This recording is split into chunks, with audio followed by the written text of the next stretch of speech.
রব বলে যে আমাকে খুশি করে যদি চলতে পারস নবীর প্রেম নিয়ে, সাধ্যমত যদি চেষ্টা করস আমি রবকে খুশি করার আহকাম মেনে চলার, তাহলে আমি রব তোকে কথা দিলাম,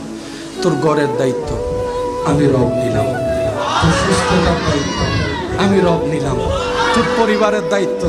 আমি রব নিলাম, তোর রিজিকের দায়িত্ব আমি রাজ্জাক নিলাম, তোর ঘরের সমস্ত দায়িত্ব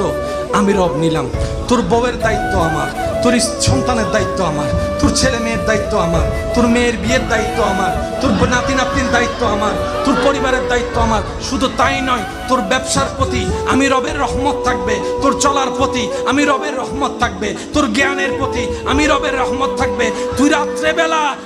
অসুস্থ হয়ে দুর্বল হয়ে ঘুমাই যাবি, সকালে উঠাই দেওয়ার দায়িত্বটাও আমি রবের, সকালে উঠাই দেওয়ার দায়িত্বটা আমি রবের। শুধু তাই নয়, যখন তুই কুল্লু নাফসিন যায়িকাতুল মউতের সাথে সচক্ষে সাক্ষাৎ করে চিরবাস্তবতাকে আপন করে নিয়ে যখন তোকে গোসল দেওয়া হবে কুসুম গরম পানি দিয়ে, যখন তোর শরীরটাকে আবৃত করা হবে সাদা কাফনের কাপড় দিয়ে, যখন তোকে সবাই মিলে কবরস্থানের কবরে রেখে ডানে বামে মাটি দিয়ে উপর থেকে মাটি দিয়ে কবর অন্ধকার করে দিবে, সেই কবরের মধ্যে আমি রবের রহমত তোর সাথে থাকবে, রবের রহমত তোর সাথে থাকবে। শুধু তাই নয় বান্দা, তাই নয় বান্দা, ইজা জুলজিলাতিল আরদু জিলজালাহা ওয়া আখরাজাতিল আরদু আসকালাহা ওয়া ক্বালাল ইনসানু মা লাহা, যেদিন পৃথিবী ধ্বংস হয়ে যাবে আমি রবের হুকুমে সবাই হাসরের ময়দানে ইয়া নফসি স্লোগান নিয়ে আসবে, কেউ কাউকে চিনবে না, আপন থাকবে না, রক্তের বন্ধন থাকবে না, প্রিয় বলতে কোনো শব্দ থাকবে না, ভালোবাসার কোনো অস্তিত্ব থাকবে না। যেই দিন তুই হবি বেসাহারা, নফসি নফসি নফসি করবি,